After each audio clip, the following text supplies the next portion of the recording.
Welcome to the Diablo 3 Open Question and Answer panel.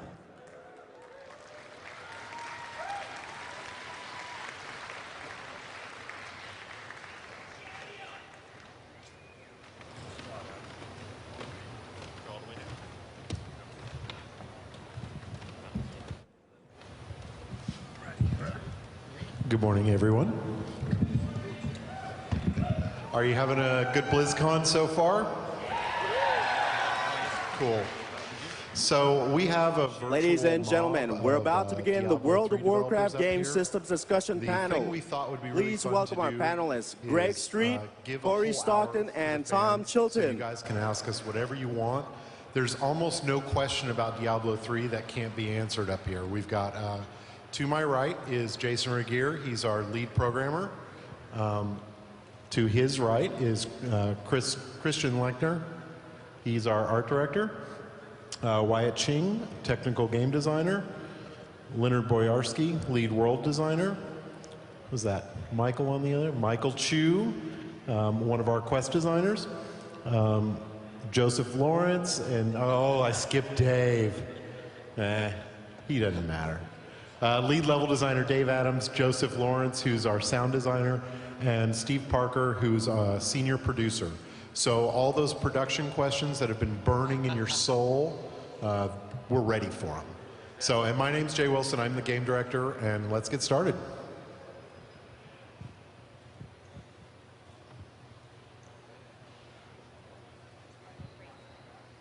What efforts for Diablo 3 hacking prevention are you going to push for? Well, I think one of the things that everybody knows was a really big deal in Diablo 2 was item duplication. And one of the core philosophies of Blizzard is that we want a fair playing field for all of our players. So with Diablo 3, we're definitely learning a lot of stuff from Diablo 2 and taking into account the successes that we had on World of Warcraft. And we're applying all of those things to try to make Diablo 3 as hack-free and as great as possible. Oh, thanks. Thanks.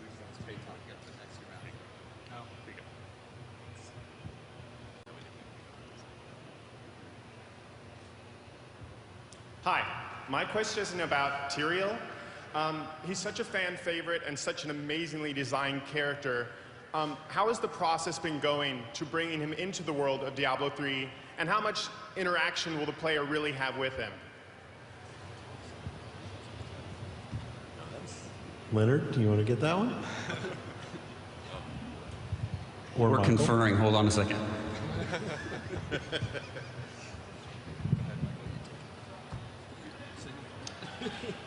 You're going to have to play and find out.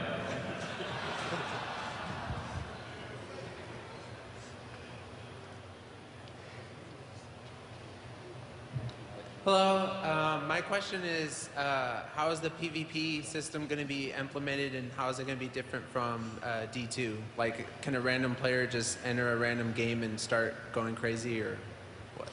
So for our PvP system, we haven't really announced specifically what we're going to do for PvP, but what I can tell you is we don't have any intention of supporting the go hostile at any time kind of gameplay from the previous games.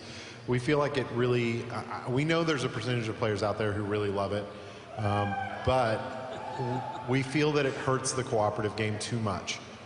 It makes people ultimately in the long run not play together, which is not what we want. We are going to support PvP, and we're going to support it better than any of the previous products did. We know that there was a really big dueling community, and we want to make sure that whatever PvP community comes up around Diablo 3 gets a lot more recognition and a lot more direct support from us. We are working on a system, but we are not going to announce anything today.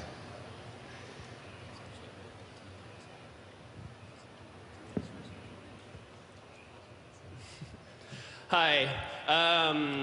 My question is basically about Battle.net and how it's going to be set up for game selection, whereas Diablo 2, it was just a random list of about 20 games, and it refreshed at a random rate, I think.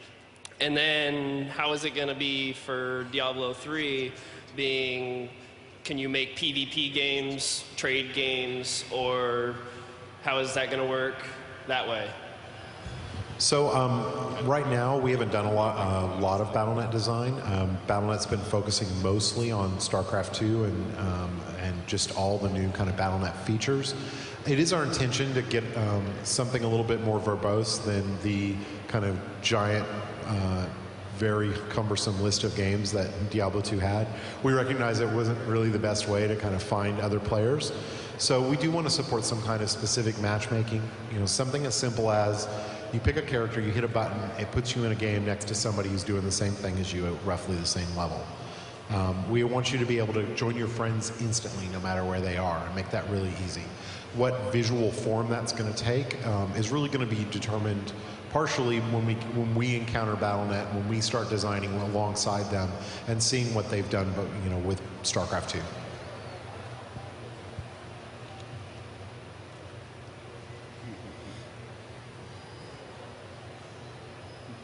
Hello, I was wondering if you plan to have synergies in the talent trees with D3.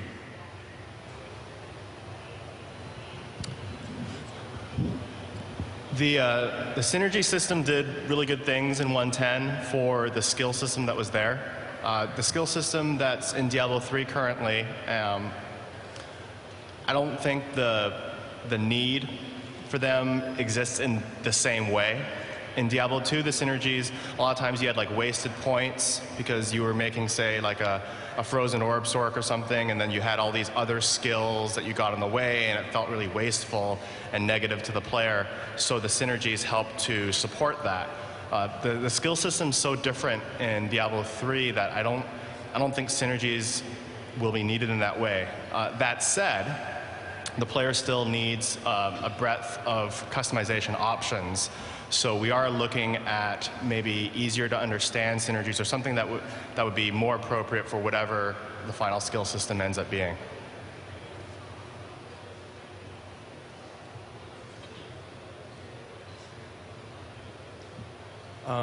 My question is, are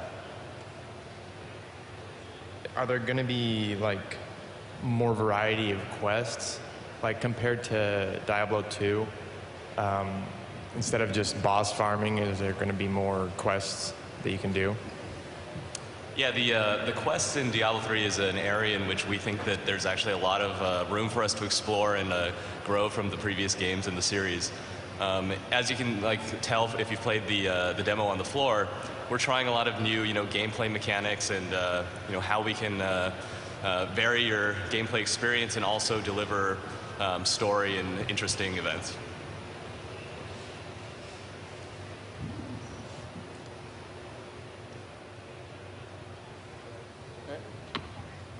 How you doing, guys?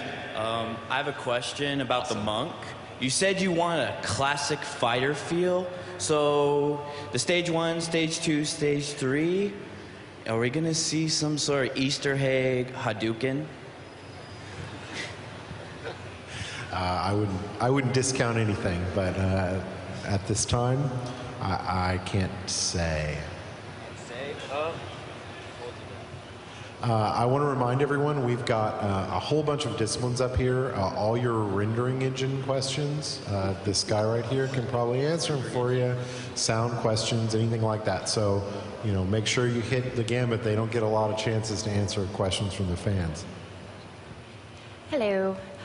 This is a little bit like a previous one, but the length, depth, and replay value for those of us whose gameplay does not center completely on magic finding. Like we prefer killing bigger and badder and bloodier ways. So, if I understand, is the question, are we going to have magic find? No. It's the length and depth of the game and the zones, because my biggest complaint with Diablo 2 is it loses its replay value after a point. Okay, so are you talking about what's the length of a normal playthrough, or how we're going to handle replayability? Handle replayability. Okay. So one of the keys for replayability is, I mean, there's a lot of things that Diablo 2 did to be replayable, and we do a lot of those things as well. Randomized environments, randomized monster locations, random bosses, random items. We also add in random events, which is something that is new to the series. And that all works great for a while.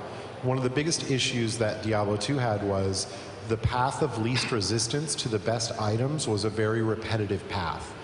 It was usually whatever boss run was most expedient at the time, with whatever class was the best class to use for that. I'm sure you all know the Sorceress, Magic Find, Pindle and Mephisto runs that pretty much dominated, if not still dominate, a lot of D2 item finding. Those are a source, there's a lot of assorted problems there, and we intend to fix all of them. If we include Magic Find, we're not going to let Magic Find drive your item space, and certainly not your class choice. Part of the reason that it did was that there are certain classes that items weren't as valuable for, like the Sorceress. The Wizard now really values items because items is where she gets a lot of her damage from through spell damage abilities, which was not really something that existed heavily in D2.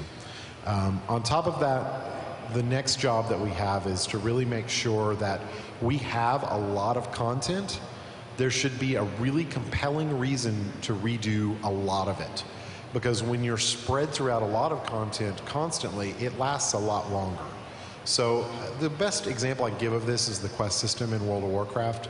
It's really great because it gets you to move around. It gets you to do things that you wouldn't normally do. In previous MMOs, you just grind one monster forever until your eyes bled.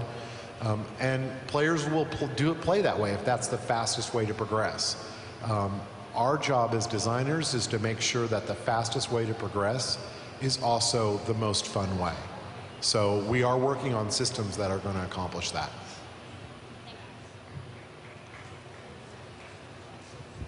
You can clap, it's okay. Hi, I'm actually a really big fan of the story and lore for Diablo World, and I've read all of the books, and I love Richard Knack's series.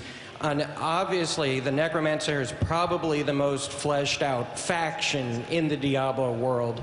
And it sounds like from previous panels that I've listened to, we're not probably going to get the Necromancer class again, which is fine, but are we going to still see the faction? Because obviously this is a big thing happening in the world, and they usually show up for big events. So, are you saying you'd like to see Zale possibly in the game? Oh, just a little bit. Maybe. Yeah, just because you're not going to see a certain class as a playable character in the game, we want to make the world feel like it's a living world. So our story is evolving all the time, and the areas you're going to, we're refining them and putting in different quests and events, but we're looking at all that stuff. So I can't give you a definitive answer, half because I don't want to spoil the surprise, and half because I don't know yet what exactly is going to go in or isn't. But that's our intent, is to put a lot of that kind of stuff in. And there is a Necromancer in the demo right now, as Michael has pointed out. Hi. My question was pertaining to Diablo 2 patch 1.13. I was wondering if you were adding any content that would help us further transition into Diablo 3.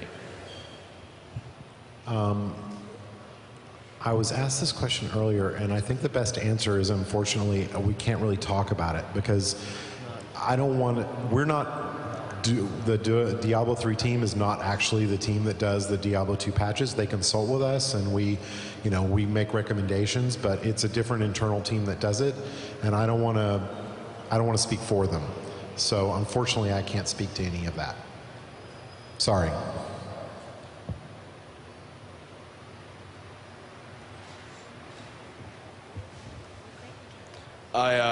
I know everybody's thinking this, but where's the Hammerden, and what role is it going to play? Like generally in the Diablo 3 world, is there going to be a paladin presented, or the clan of paladins, or like, is there going to be a paladin in D3? As a playable class or as lore? Lore. Leonard? Michael? It's kind of the same answer as I gave the last lore question. You know, we'd like to show you what has happened to not only the classes, but making the characters that you possibly played in previous games actual characters in the world. So I wouldn't discount the possibility that you run into somebody like a paladin who is the person who ran through D2 or something along those lines. I'm gonna add to that because I like to throw out stuff like this every now and then. We do have some plans for those guys. They're long-term plans, but stuff's gonna happen. That's all I'm gonna say. You're such a tease. Where's Chris Messon? Anyway, I was wondering, I'm a big fan of hardcore, and it's pretty much all I ever do, and that's the only option I always use in Diablo. I was wondering if you could, if you were adding any additional features that hardcore players alone would have.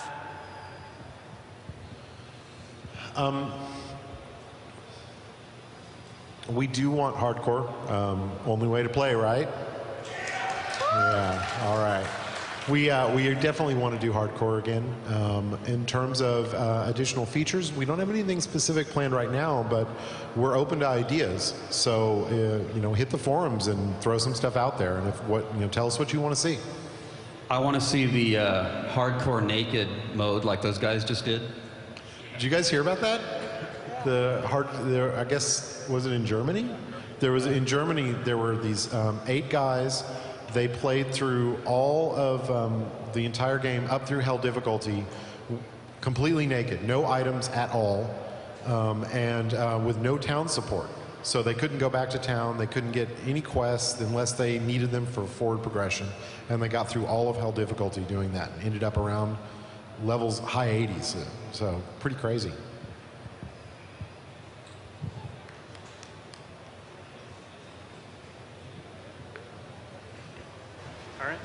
Hey guys, first of all, I just want to say how excited I was about the monk class yesterday. Couldn't be more excited.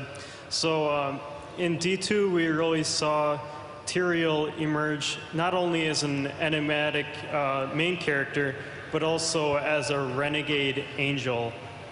Can you tell us anything about how the high heavens feel about his actions, or really what kind of role the heavenly host is going to play in D3?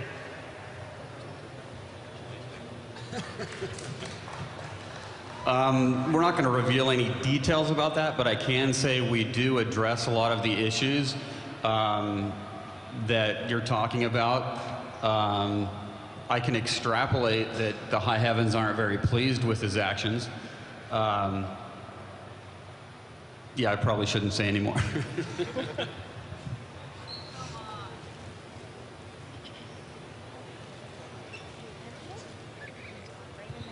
Sure. Hi.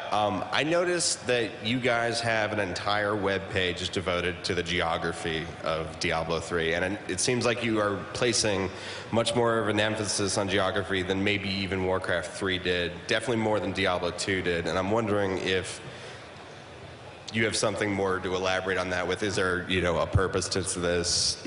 Does it serve something later on, perhaps?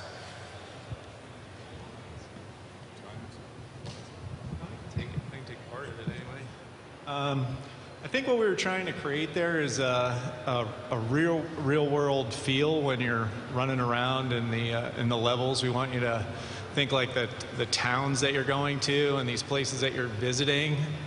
You can see them on the map. You know where they are, more so than like D2, or you never kind of knew where you are. Yeah, that's pretty much it. Yep. I think also what we're really trying to do in Diablo 3 is to expand kind of the little bit, you know, and the feelings and the small bits of story and lore that you got in the previous games in the series, and then really like blow out the world of Sanctuary and, you know, explore the cultures and the nations and all of that.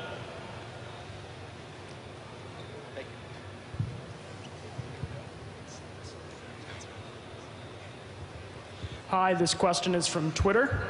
Are there any plans for Diablo 3 to support UI add-ons? Hey, Twitter, what up? It's a funny name for a dude, Twitter. No, we have no plans to support UI add-ons. We feel very strongly that what makes Diablo work is the simplicity of controls, straightforward design. And UI mods are glorious, wonderful things, but one of the side effects is that they vastly increase the complexity of your control systems and your user interface, and we don't have any intention, we don't want to do that with Diablo 3.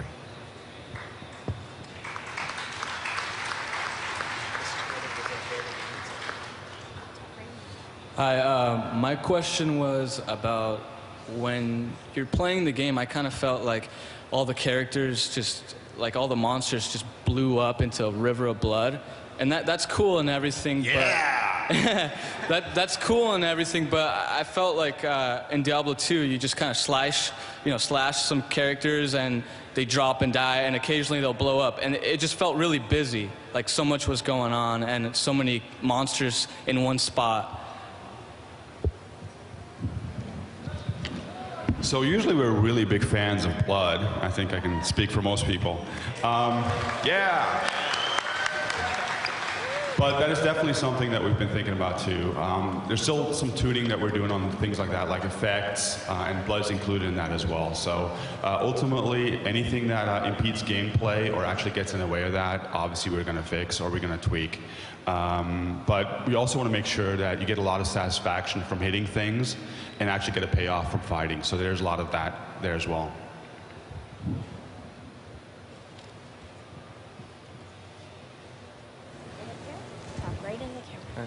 Yeah, my question was every time like you stun someone with the barbarian, like the little words have to pop up above their heads, and it seems like that kind of takes you out of the immersion, kind of like in WoW.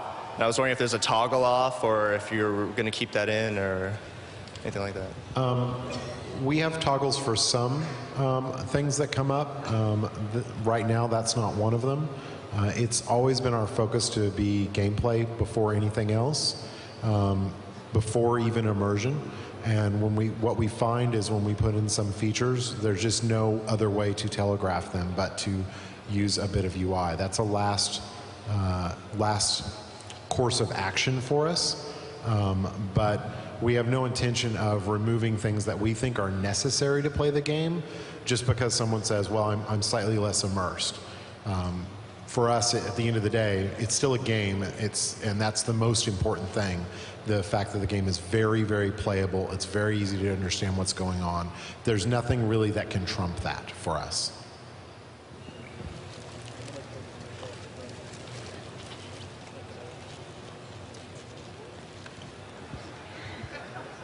All right, so I was wondering if there was going to be a new implemented system for gold or currency, because really in Diablo 2, the only thing was gold was used for resurrecting your mercenary.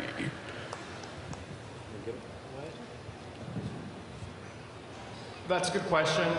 The reason that gold lost its value or had diminished value in Diablo 2 is pretty involved. It had to do with the amount of gold that you got relative to the amount of gold that you could hold, the trade system.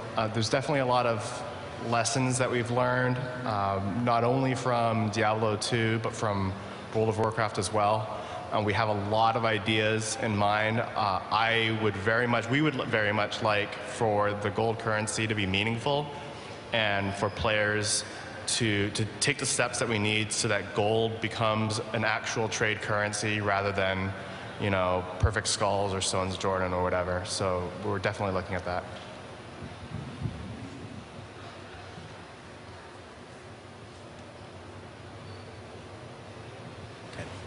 Hi, I want to make a quick shout out to my friends in Riven, but my question is that you guys did great in Diablo 2 and Lord of the Destruction, but the big gap between Diablo 2 and Lord of the Destruction were the rare, unique, and rune words.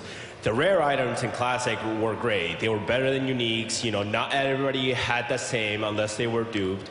And in Lord of the Destruction, everybody had Enigma and whatnot. So how is the items going to be in Diablo 3? Are they going to be cookie cutters, or are they going to be everybody have a unique set? I think that the randomly generated items are the heart of the item system in a game like Diablo and Diablo Universe. It's definitely the desire that the random yellows, rare items, have the potential to be better than the unique ones. Of course, it's always tough because it's a tricky balance issue between making a unique or a rare better one versus the other, because some people would rather the uniques be better and some people would rather the rares be better. I think that the key for that, for us, is to maybe look at other roles that the uniques could fill. For example, maybe the uniques are better at combining affix properties that you wouldn't ordinarily see together, would be unlikely. Another might be that perhaps you don't see armor on amulets very often, and in this case maybe you would on a unique. But at the end of the day, we would very much like the randomly generated items to be prominently featured because it supports the end game and replayability better.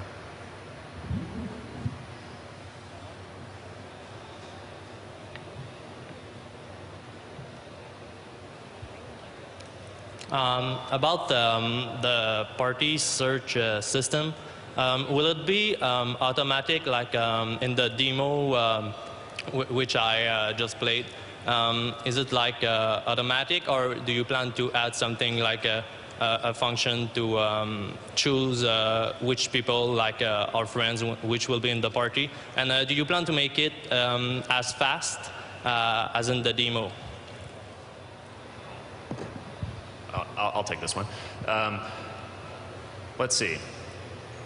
That's a lot of questions. So for getting into a party, it's really important to us that you be able to pick, very easily get into games with your friends. That's one of the things that I think Jay and I had talked about for a long time. That's really important to our game experience. In Diablo 2, it was very difficult for you to find your friend.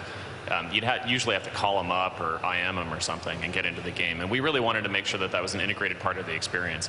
So finding your friends, getting into a game, and forming a party very quickly, that's extremely important to us.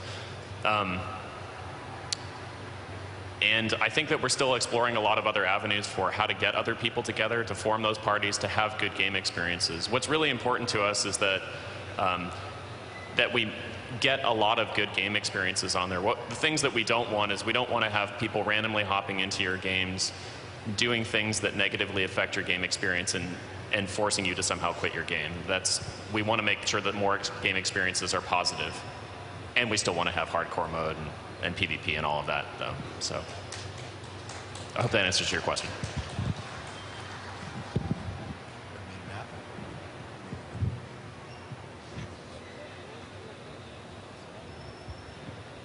Yeah, I was wondering, how are you guys doing town portals, waypoints, or some kind of instant transport system? And what exactly is your development process behind that? So I'll go ahead and take that one. The waypoint system is probably going to return very similar to how it was in Diablo 2. We're kind of designing that system right now, and it's pretty much looking very similar. Town portals, we're really trying to figure out if we can completely remove them. The biggest reason that we don't like town portals is how they affect combat. They're meant to be a travel tool, a convenience tool, but they're actually a escape from any situation that is unpleasant to me tool. And when you have something like that, it not only kind of incites some not really fun ways to play the game, actually, on the player's part. I mean, they're using the tools that are given to them, so rightly so. It also creates kind of sloppy design on the designer's part.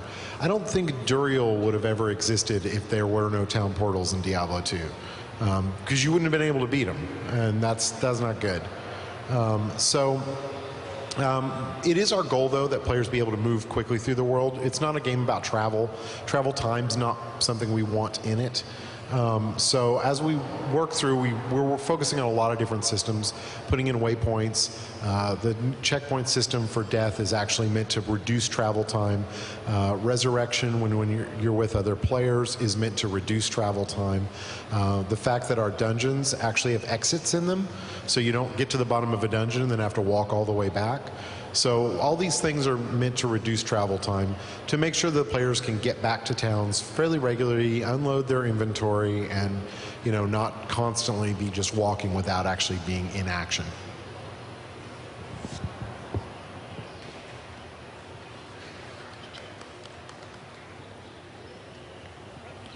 Hi. So in the demo, the wizard seemed really slow-paced, and you guys are definitely trying to get a faster-paced game going. So are you guys gonna try and fix that, or is there different specs where one's maybe faster and one's slower? I get it. I think it's a symptom of the skills that we selected for the demo. Originally, when we thought we'd try to just give you a character and let you spend the skill points, but then we knew people were going to only have about 15 minutes. So we decided to just give them a loadout. And Arcane Orb, which is the kind of primary attack skill you start with, is a very slow moving. That's kind of its downside. But other attack skills like Magic Missile and Electrocute are near instant, so they're a lot faster. So you can adapt your playstyle. If you want something that's faster, you can certainly adapt your playstyle. You can also focus on items that increase cast speed, movement speed, boots, things like that. So you can definitely have a faster pace of play than that skill, depending on your loadout.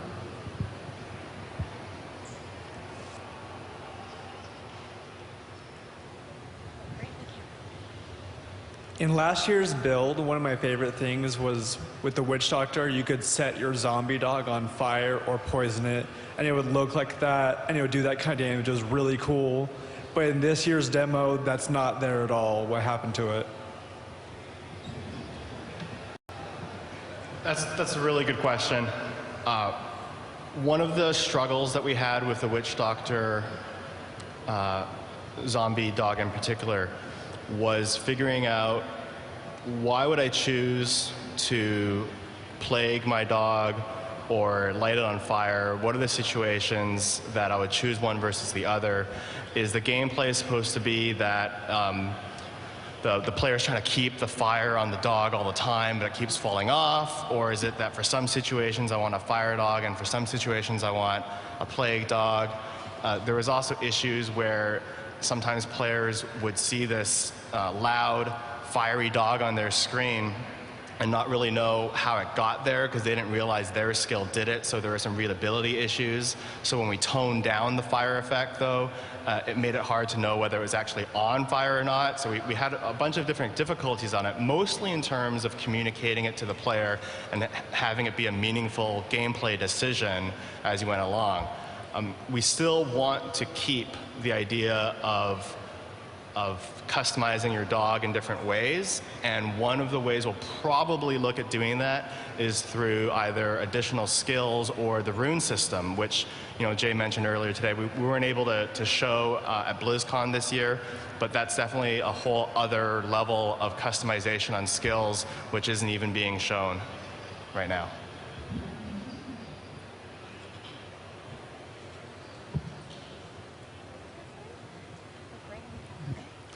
Hi, my name is Henry, and I have a couple ideas phrased in the form of a question. First off, phasing in Diablo 3.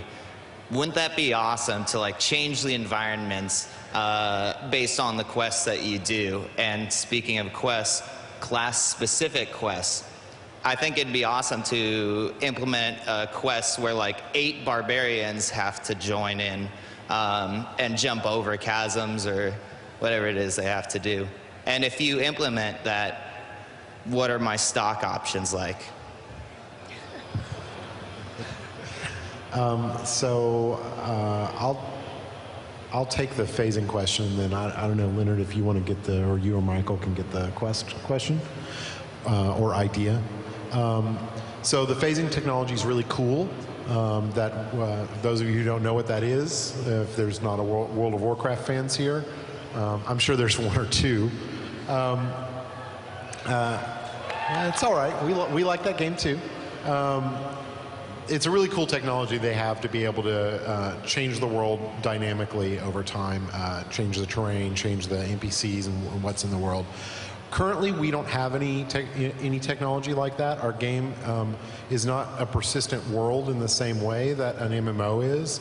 So it's not been a high priority for us to develop a technology like that. If we want to change our world, our story is a bit more linear. It's easier for us to do that.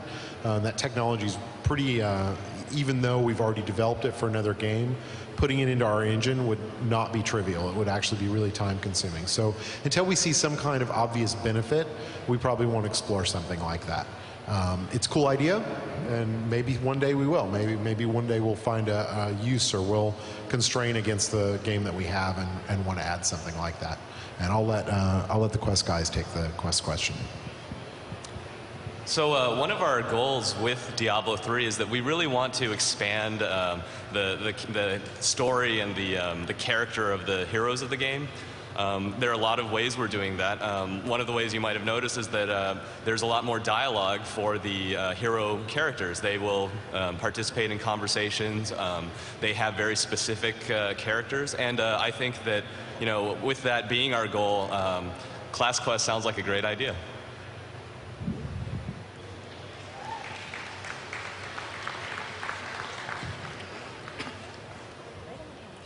Good afternoon. A very frustrating part of Diablo 2 is to fight hell-level bosses and have some scrub join your game and loot all the gear, and none of you guys who actually fought the boss get any of the gear. How will item looting work in Diablo 3 with regards to unique items and elite unique items? Oh, have I got an answer for you? I love this. Is my favorite question. All items already in Diablo 3 are dropped on a per-player basis. So every monster that dies has a chance to drop loot for every player in the game.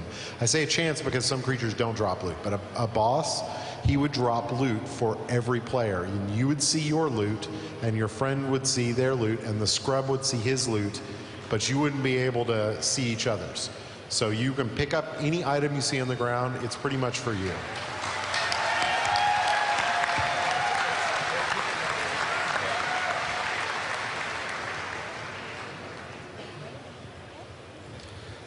Hi.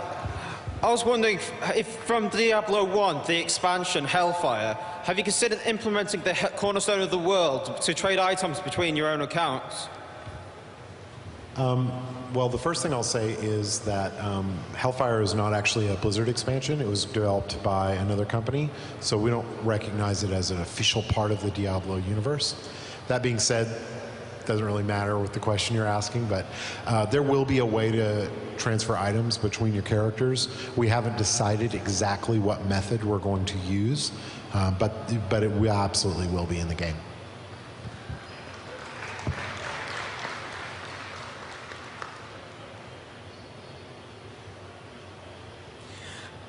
I really like Diablo's story and all the classes, but I'll admit I'm a point-and-click noob. It's something I've never been able to get my head around.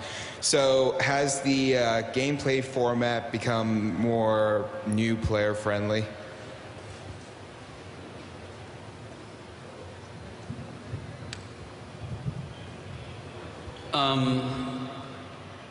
In terms of like how you experience the story, or fighting, spell using, just combat?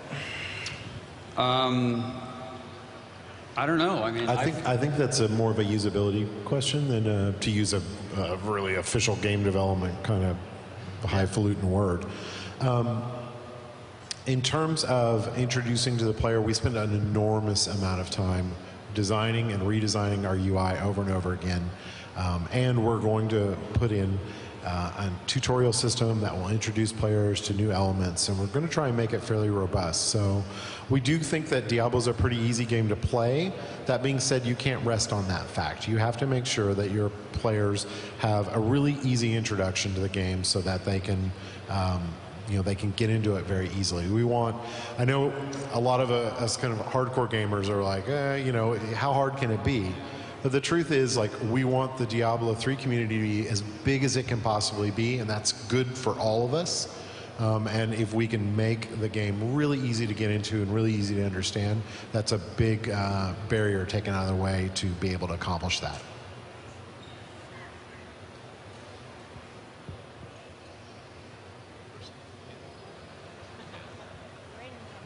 Hi, I have a comment and a question. My comment is that in a Blizzcast, you stated that a lot of creatures have a anatomical system with a skeleton, muscle, and skin separate, like the 1,000-pounder. I just think it would be really cool if I hit something so hard that chunks of the flesh, muscle, and bone fly off of them. And that's for my question. You specifically used the word rune for the skill customization. I was wondering, will runes be making a reappearance, or will we have to rely on gem words, per se, for customizing loot? So let me just talk about the chunks of flesh falling off people. There's a pretty good chance you're going to see some of that, so we're definitely here to please. So the question on runes.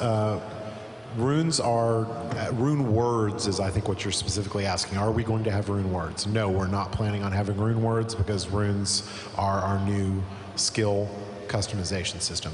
That being said, I think the greater question is, are we going to have crafting? And the answer there is no comment yet. And you can read into that whatever you want. If you play the demo right now, there is a chance that you will see skeletons flying out of creatures when you hit them hard enough, so. So the question is, have you been hitting them hard enough?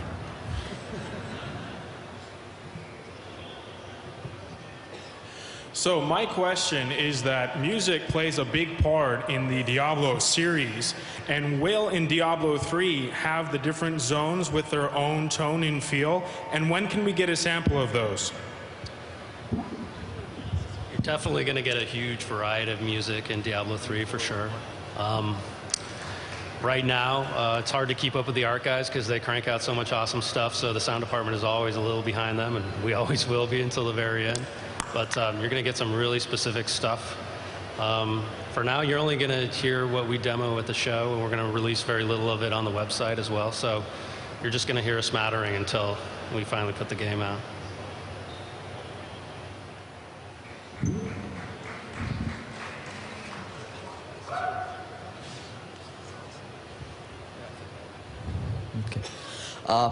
My question was about projectiles. A lot of people at this point are pretty certain that the last class may or may not have something to do with like bows or javelins. And the thing is, in Diablo 2, stuff like that was like so slow and inaccurate. The fact that mobs wandered made your attacks almost completely useless in many occasions. So I was wondering if you're going to do a new system for how projectiles move, either by a possible new class, NPCs, or even with wizard spells.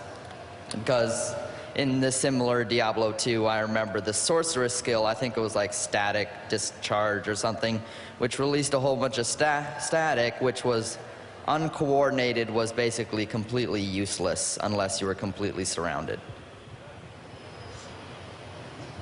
Get that. So I think the skill you're talking about is Charge Bolt. Does everyone here think Charge Bolt was completely useless? Because I think I love Charge Bolt. Okay. I'm just curious because I actually thought when you level it up pretty high. It was pretty awesome. But no, we don't really intend to have any kind of specialty system for projectiles. The weakness of projectiles is that they don't always hit. And that's part of their design. If I would say if you don't like that weakness, then that's the reason why we have customizable characters. So you can design all kinds of different ways to do your character. Now that being said, I could see us focusing on, say, a skill that had extremely fast projectiles, such that it didn't have that weakness as much, and that would be a good focus for a particular build. In terms of what the last class is, we're not going to comment on that at all until we actually announce it.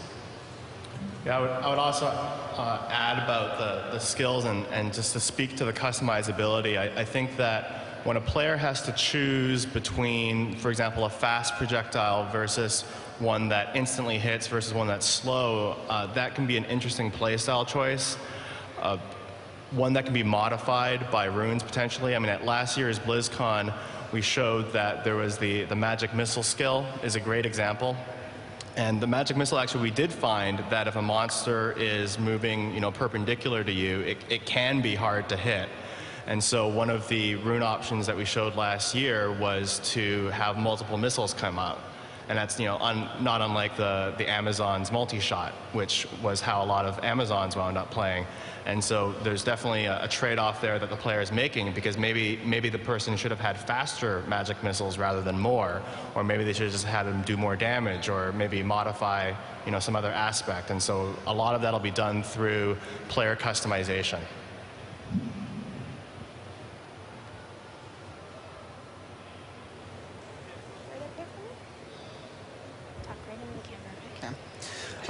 My question is regarding the skill trees. In previous Diablo installments, the skills of most, if not all, the characters seemed really reflective of PvE gaming experience, and we kind of had to get creative with how we used those PvE skills in dueling. Are you going to have skill builds with dueling in mind, or PvP, or are you going to keep it more with the PvE and the how we did it before?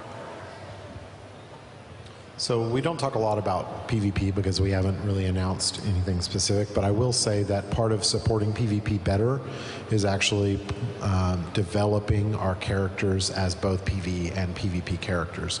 PvE is always our first focus, and we're always going to balance for that first. But we are going to develop runes and skills and make some minor changes to skills, as long as they don't make the game, we don't want to make the characters too weak or go away from Diablo. But yes, we do try and think about PvP when we're designing the skill trees and the skills.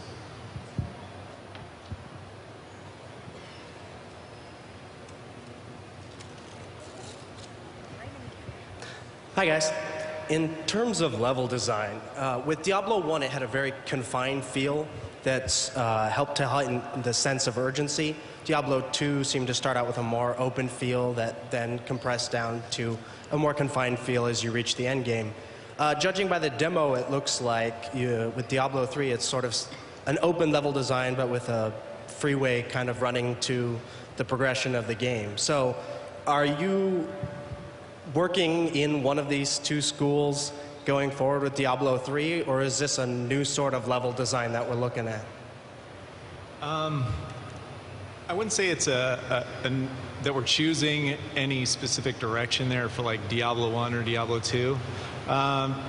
This zone is a pretty wide open zone. It's something that we wanted to put together and run through and see what people thought of that area. But I wouldn't say that stuff's going to be specifically more narrow or more open. It's just going to depend on, really depends on the story and where we think it's each level area is going and each dungeon is going. So I don't know if that answers your question.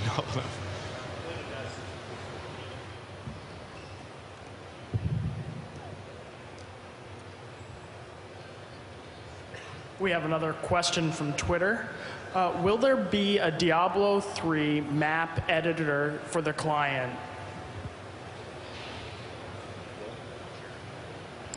No, we don't intend to do a map editor. The reason why is that all of our environments are randomly generated, and to use another high, crazy developing word, our authoring for them is very, very difficult and it doesn't really cater to some kind of a map editor. We actually use we use Maya for most of our map creations. So, and that process, that pipeline is not easy for us to expose. So we made a decision early on that we would focus on randomness of the environments over doing some kind of a end user map editor.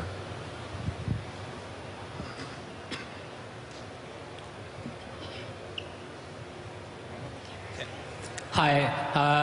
First, I'd like to say hello to all the Quebecois out there. Go Apps Go. And will you be bringing back the Horadric Cube? And how the hell is Diablo still alive? I'll answer the Horadric Cube question, and I'll let somebody else take the Diablo question. For the Horadric Cube, we really like the way that you can take certain items and combine them into new ones. That's an interesting mechanic. We weren't happy with the exact way that it was done in Diablo 2. We think that there's room for improvement there. So while we want to keep the essence of that mechanic, the actual implementation will probably be different. For the second part of your question, nice try. We have not actually said that Diablo will be appearing in this game.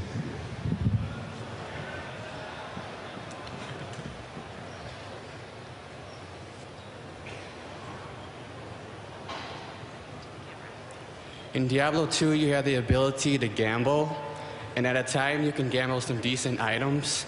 Will gambling be a part of Diablo 3?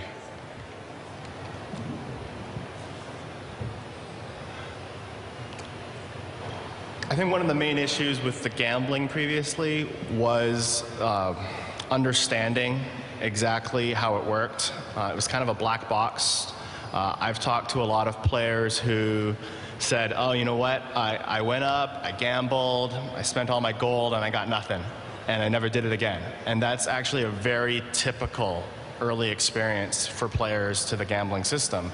And then you talk to someone who's an experienced player who knows more about, maybe they read on a website or they heard from a friend, or maybe they happened to get lucky the first time they walked up to the gambler, and they're like, what are you talking about? This thing's awesome. It's a great way to spend all this gold that you're probably not using for something else. So definitely the understandability of how gambling worked is important.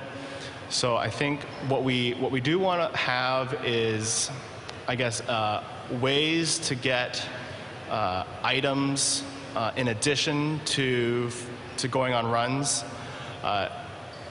But the Diablo 2 method of gold, black box, something mysterious and random happens, I have no idea what happened, that's probably going to go through some revisions and changes as well.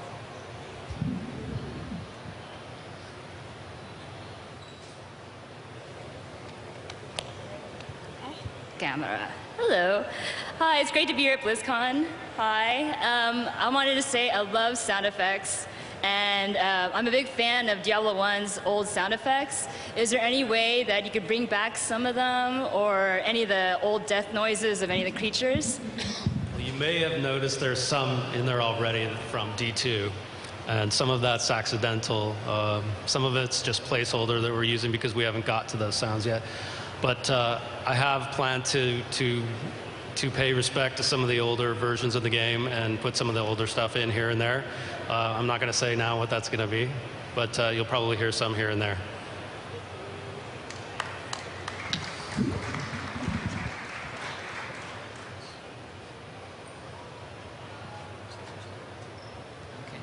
Hi guys, first off I'd like to say I really like what you've done thus far. I've played both demos you guys got up there. Fantastic, had a lot of fun. My question pertains to class-specific items. I know I've noticed that you've got items like staffs that only the, stones and staffs and whatnot only the wizard can use.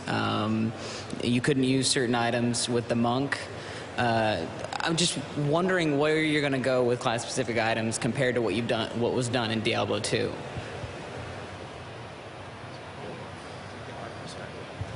All right. So we do have an intention to add specific items for every class that are unique to that class. Right now, for the wizard, we have the orbs, which only she can use, the combat staves, and we do have fist weapons that are not in the build, but those are both for the monk, and he can use a couple other weapons. We did, so we do want to go through every class and find some things that they can use. One of the things we want to do is also focus on making those really cool kind of signature items, which means, we don't want the barbarians big item to be like a really cool belt. So it's probably going to be some kind of crazy axe that only he can wield. And so we want him to be pretty showy and pretty cool, but we definitely want to have some specific items.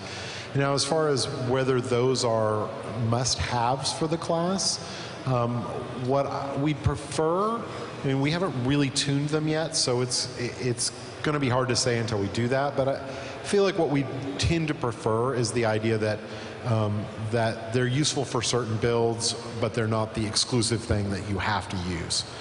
So if you're a wizard, there might be a lot of builds where a shield is better to use than the orb.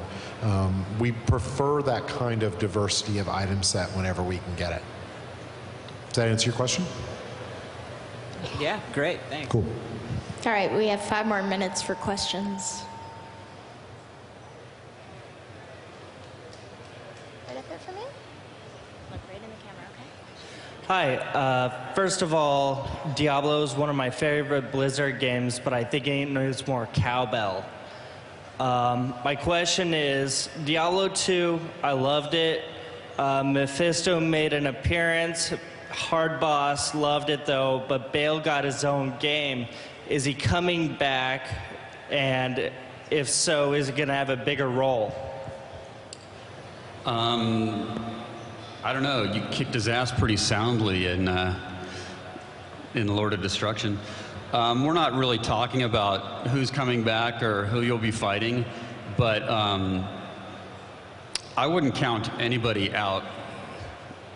That's all I'm going to say about that. Maybe a sitcom or something starring all the brothers.